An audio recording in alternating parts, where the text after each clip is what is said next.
Life is complex. Join us for the simple gifts of wisdom, love, and delight in the written word.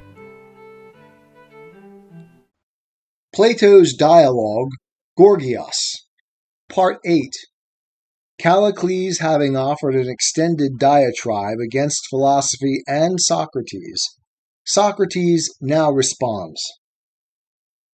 If my soul, Callicles, were made of gold, should I not rejoice to discover one of those stones with which they test gold, and the very best possible one to which I might bring my soul? And if the stone and I agreed in approving of her training, then I should know that I was in a satisfactory state, and that no other test was needed by me. What is your meaning, Socrates? Asked Callicles. I will tell you. I think that I have found in you the desired touchstone. Why? Because I am sure that if you agree with me in any of the opinions which my soul forms, I have at last found the truth indeed.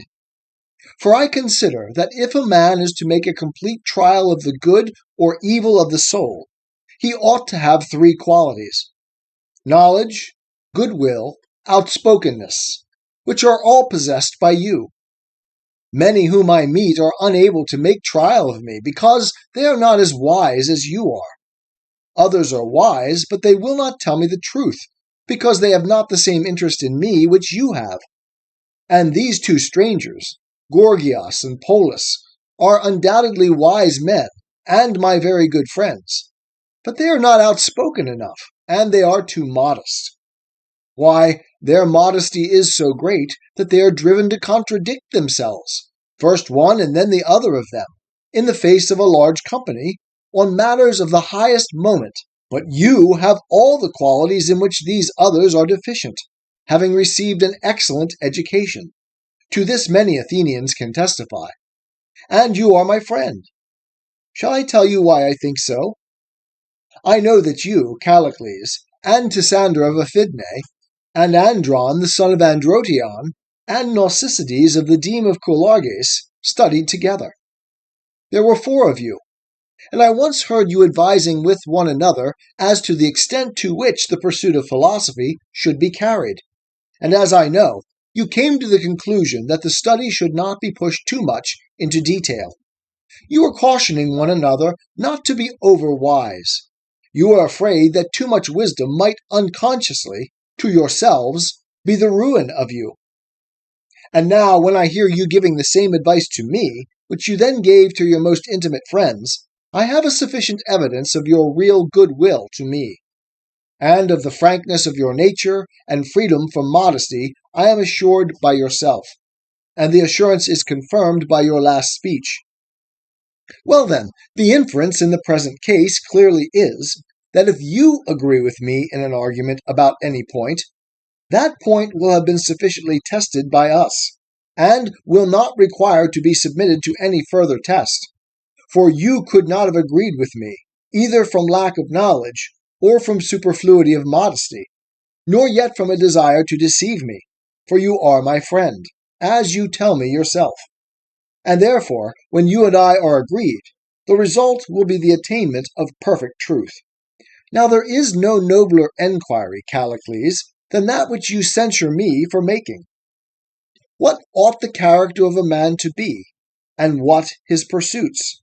And how far is he to go, both in maturer years and in youth? For be assured that if I err in my own conduct, I do not err intentionally, but from ignorance. Do not then desist from advising me, now that you have begun, until I have learned clearly what this is which I am to practice, and how I may acquire it. And if you find me assenting to your words, and hereafter not doing that to which I assented, call me dolt, and deem me unworthy of receiving further instruction. Once more, then, tell me what you and Pindar mean by natural justice.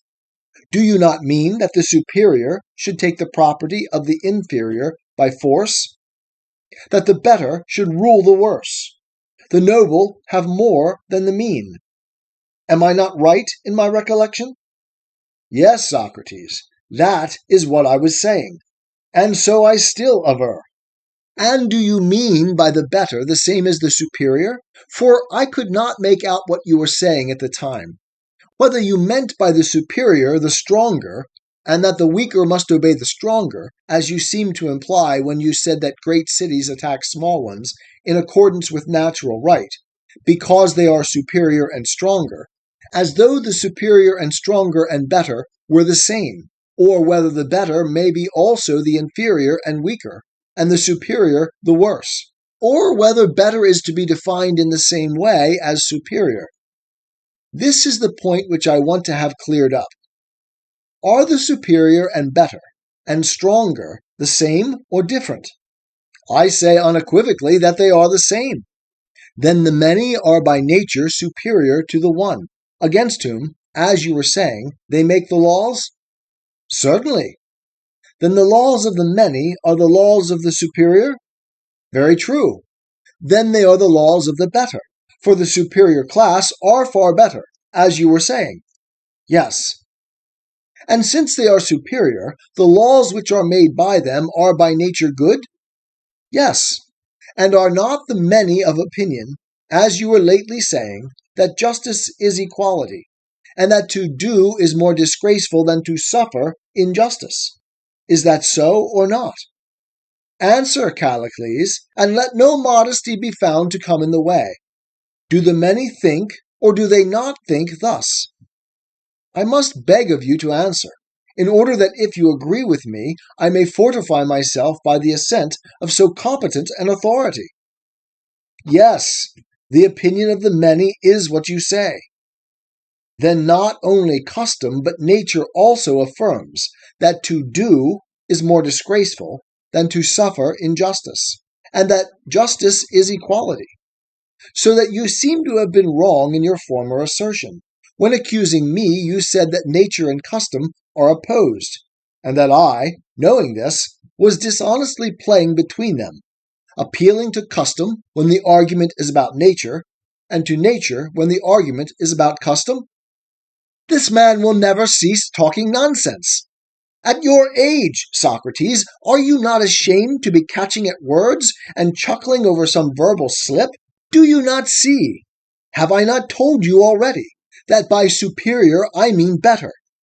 Do you imagine me to say that if a rabble of slaves and nondescripts, who are of no use except perhaps for their physical strength, get together, their ipsissima verba are laws? Oh, my philosopher, is that your line? Certainly, said Callicles. I was thinking, Callicles, that something of the kind must have been in your mind, and that is why I repeated the question. What is the superior? I wanted to know clearly what you meant, for you surely do not think that two men are better than one, or that your slaves are better than you because they are stronger. Then please to begin again, and tell me who the better are, if they are not the stronger. And I will ask you, great sir, to be a little milder in your instructions, or I shall have to run away from you. You are ironical, Socrates. No, by the hero Zethus, Callicles, by whose aid you were just now saying many ironical things about me. I am not. Tell me, then, whom you mean by the better. I mean the more excellent. Do you not see that you are yourself using words which have no meaning, and that you are explaining nothing? Will you tell me whether you mean by the better and superior the wiser, or if not, whom? Most assuredly, I do mean the wiser. Then, according to you, one wise man may often be superior to 10,000 fools, and he ought to rule them, and they ought to be his subjects, and he ought to have more than they should. This is what I believe that you mean.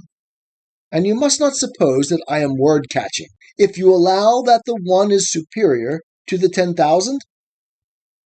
Yes, that is what I mean, and that is what I conceive to be natural justice, that the better and wiser should rule and have more than the inferior.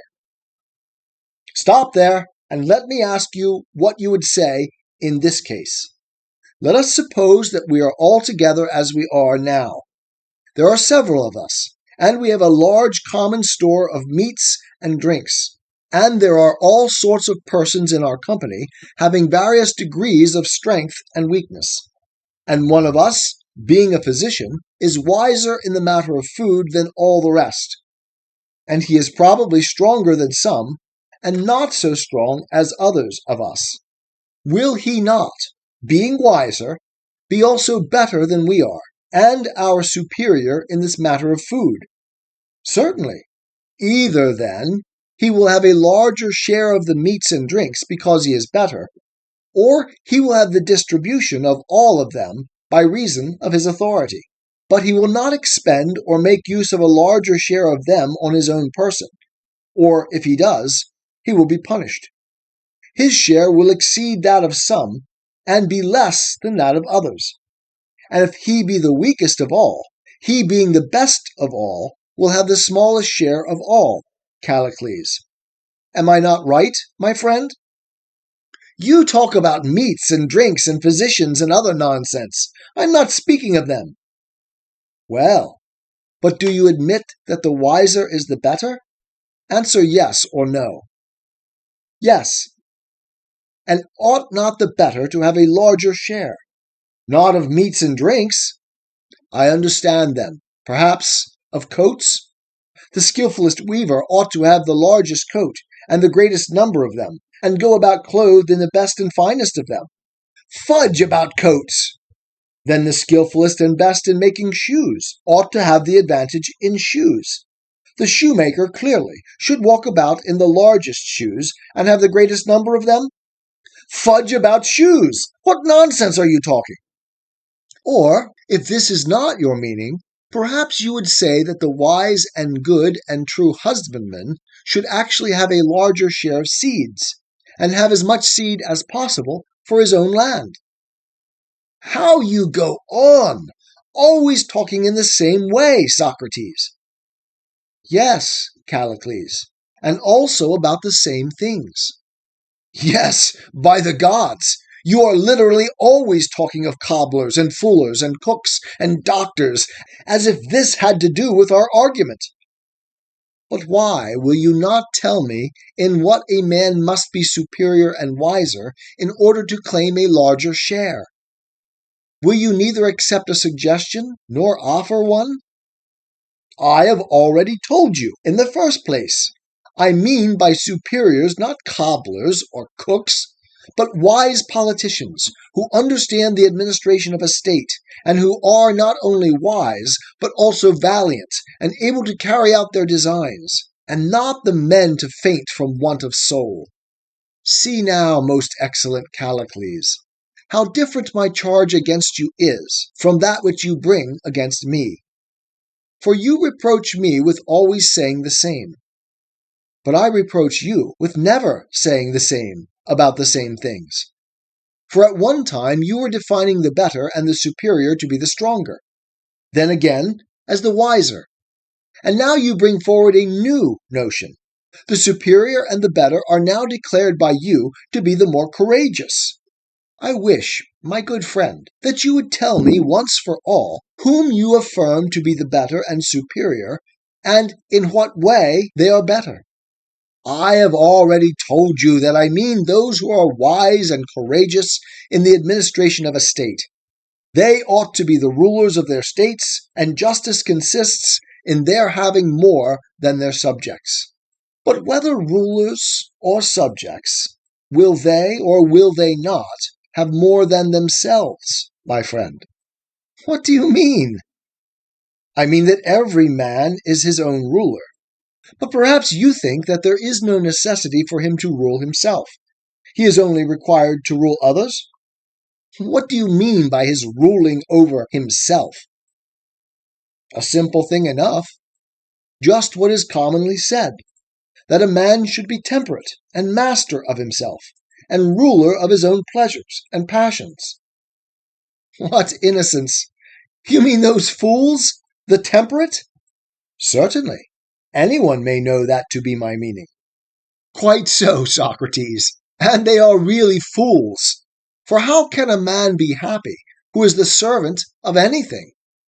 On the contrary, I plainly assert that he who would truly live ought to allow his desires to wax to the uttermost, and not to chastise them, but when they have grown to their greatest, he should have courage and intelligence to minister to them and to satisfy all his longings.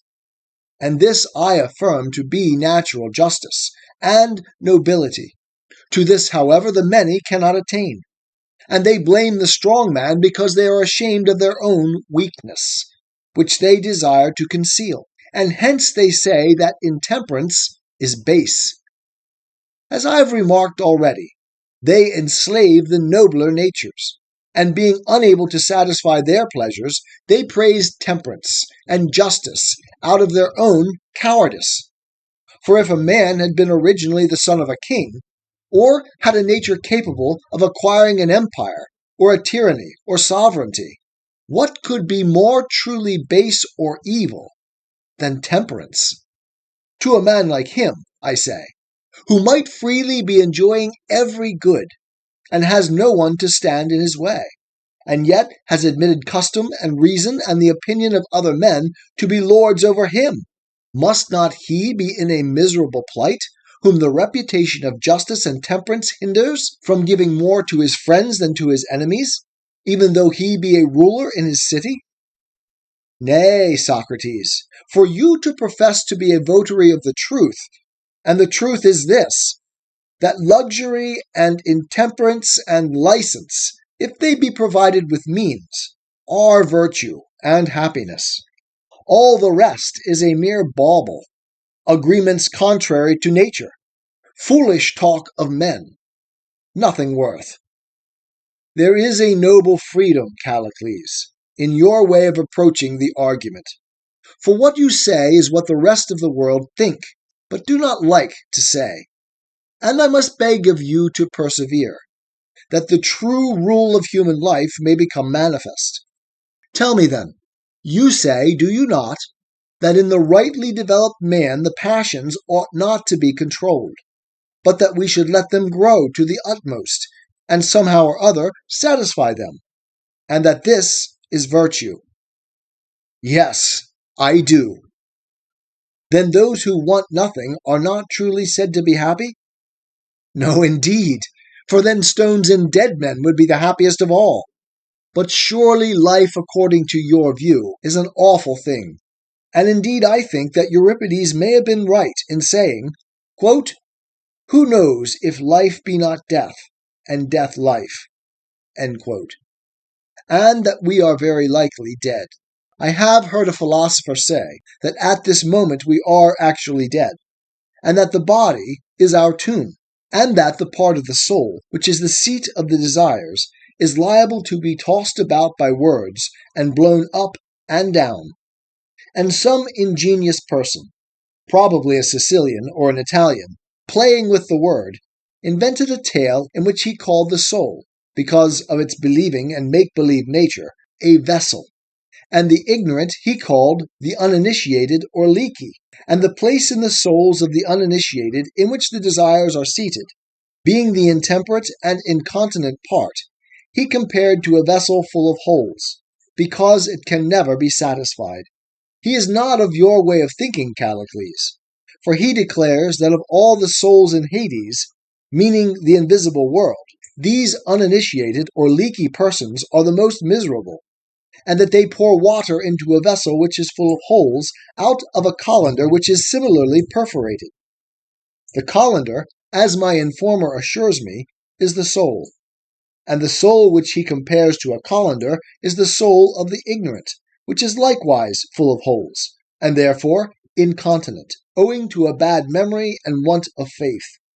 These notions are strange enough, but they show the principle which, if I can, I would fain prove to you, that you should change your mind, and, instead of the intemperate and insatiate life, choose that which is orderly and sufficient, and has a due provision for daily needs. Do I make any impression on you?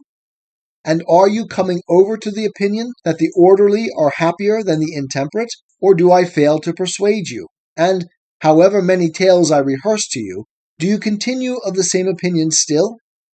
The latter, Socrates, is more like the truth. 'Tis the gift to be simple. 'Tis the gift to be free. 'Tis the gift to come down where we ought to be. And when we find ourselves in the place just right, 'twill be in the valley of love and delight. When true simplicity is gained, to bow and to bend, we will not be ashamed. To turn will be our delight, till by turning, we come round right.